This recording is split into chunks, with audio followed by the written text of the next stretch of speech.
लौट आया है, जिसके बाद उसके परिवार में खुशी की लहर है। पत्नी ने तो यहाँ तक कह दिया कि जब उसने अपने पति को वीडियो कॉल पर देखा तो वो अपने पति पूनम को पहचान ही नहीं पाई।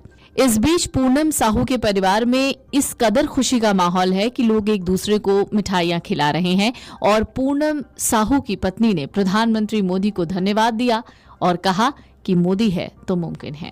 देखिए मैडम, सबसे बड़ी बात तो 20 दिन वो हमारे देश में नहीं थे, पाकिस्तान की तरफ से अरेस्ट हो गए थे। तो आज तो बहुत ही खुशी हुई। सुबह में ही फोन आया था सीओ साहब का वहां से कि देखिए वो पीके साहब आ गए हैं, इंडिया आ चुके हैं, टेंशन मत लीजिए, वो एकदम सही सलामत है, आप टेंशन मत लीजिए, बिल्कुल ठीक है। और मेरे हस्बैंड ने भी मुझे वीडियो कॉल किया था, एकदम टोटली वो फिट है, फिजिकली फिट है और बोल रहे थे कि टेंशन मत लो, मैं ठीक हूँ, मैं फ्रेश होके मैं तुमको 3 बजे फोन करता हूँ। घर कब तक आएंगे, कोई बात? नहीं मैडम, अभी तो कुछ नहीं बताएं। वो उनको छोड़ने को लेकर देखा गया कि काफी बातचीत की, बहुत जी सीएम से भी आपकी बात? जी। देखिए मैडम, उनसे तो मेरी 3 दिन पहले कांटेक्ट हुई थी, 4 दिन पहले। तो उन्होंने मुझे कहा था कि टेंशन मत लीजिए, इसी हफ्ते आपके हस्बैंड आ जाएंगे। मैंने उन्होंने भी बहुत योगदान दिया, बहुत जोर शोर से वो भी बात कर रही थी। बीएसएफ के डिपार्टमेंट में जितने भी सीनियर है, हमारे यहाँ के जो चेयरमैन है वो तो शुरू दिन से ही लगे हुए हैं। और कल्याण सर भी आए थे, फोन पे वो भी बात करते थे, कैसे है, नहीं है, टेंशन मत लीजिए, आपके हस्बैंड बहुत जल्दी। देखिए सभी का सपोर्ट है, पूरी देश मेरे लिए खड़ी थी। तो सबको हाथ जोड़ के थैंक यू कि आप लोगों की वजह से ही मेरे हस्बैंड इंडिया आ पाए हैं। सुबह कितने बजे पता चला कि वो 10:30। किसने कॉल किया था? कोई बीएसएफ की कोई कमांडर किन्हीं का फोन आया था सर का, कि उन्होंने बताया कि वो आपके हस्बैंड इंडिया आ गए हैं।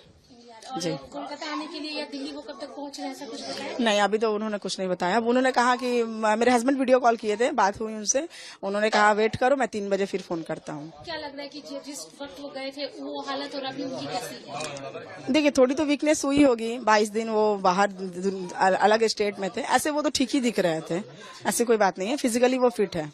सेंट्रल गवर्नमेंट को कुछ बोलना चाहेंगे? जी जरूर। देखिए हमारे सरकार मोदी जी है तो सब चीज पॉसिबल है। क्योंकि देखिए जो 22 तारीख को जो पहलगाम अटैक हुआ था, उन्होंने 15 से 20 दिन में जो ऑपरेशन सिंदूर करके सबके सुहाग का बदला लिया, जिसका नाम रखा गया था ऑपरेशन सिंदूर। उसके 3 से 4 दिन बाद मेरे सुहाग को उन्होंने रिटर्न लाया है। तो मैं उनको हाथ जोड़ के बहुत बहुत धन्यवाद देना चाहती हूँ।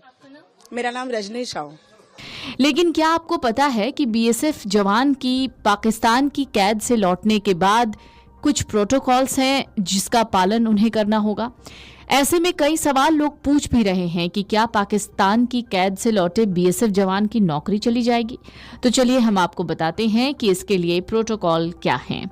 गलती से पाकिस्तान पहुंच गए बीएसएफ के जवान को 20 दिन के बाद पाकिस्तान ने छोड़ दिया। ऐसे में सवाल है कि क्या उस जवान की नौकरी चली जाएगी या फिर उसके लिए कोई अलग प्रोटोकॉल है। भारत और पाकिस्तान के बीच हुए तनाव के दरमियान बीएसएफ के जवान पीके शॉ गलती से बॉर्डर क्रॉस करके पाकिस्तान चले गए थे। 22 अप्रैल को हुए पहलगाम हमले के अगले दिन 23 अप्रैल को उन्होंने बॉर्डर क्रॉस किया और पाकिस्तानी रेंजर्स ने उनको अपनी हिरासत में ले लिया। इसके करीब 20 दिन के बाद पड़ोसी मुल्क ने उनको अटारी वाघा बॉर्डर से भारत भेज दिया। लेकिन गलती से बॉर्डर क्रॉस कर जाने वाले सैनिक के भारत वापस आने के बाद प्रोटोकॉल्स भी होते हैं। क्या उनको अपनी नौकरी से हाथ धोना पड़ जाएगा? चलिए जानते हैं। गलती से बॉर्डर क्रॉस कर गए सेना के जवान के लिए भारत वापस आने पर उसे कुछ प्रोटोकॉल्स फॉलो करने होते हैं। इसे विंग कमांडर अभिनंदन के केस से जोड़ सकते हैं, जैसे कि जब बालाकोट एयर स्ट्राइक के दौरान पाकिस्तान के F-16 लड़ाकू विमान को मारते हुए MiG-21 भारत लौट रहा था, उस वक्त विंग कमांडर जिस MiG-21 को उड़ा रहे थे वो क्रैश हो गया था। ये विमान पाकिस्तानी सीमा से 10 से 12 किलोमीटर अंदर जाकर गिरा था। तब पाकिस्तानी सेना ने उनको बंदी बना लिया था। भारत सरकार ने उनकी वतन वापसी के लिए बहुत कोशिशें की, तब जाकर विंग कमांडर अभिनंदन को पाकिस्तान ने पूरे सम्मान के साथ भारत को सौंपा। लेकिन क्या अपने देश वापस आने के तुरंत बाद उनको फिर से ड्यूटी पर कमान सौंपकर जहाज उड़ाने के लिए रजामंदी दे दी गई थी? इसका जवाब है नहीं, ऐसा नहीं होता। कुछ समय के लिए उस जवान को ग्राउंडेड कर दिया जाता है। प्रोटोकॉल कहता है सामान्य तौर पर जब एक पायलट विमान से बाहर की ओर कूदता है तो सुरक्षा प्रोटोकॉल के मद्देनजर कुछ वक्त के लिए उनको ग्राउंडेड कर दिया जाता है। इस तरीके की घटना के बाद पाकिस्तान से लौटे किसी जवान की नौकरी नहीं छिनती है, लेकिन कुछ दिन के लिए उनको किसी ऑपरेशन में नहीं रखा जाता। ऐसा उनकी सुरक्षा और मानसिक स्वास्थ्य के लिहाज से किया जाता है।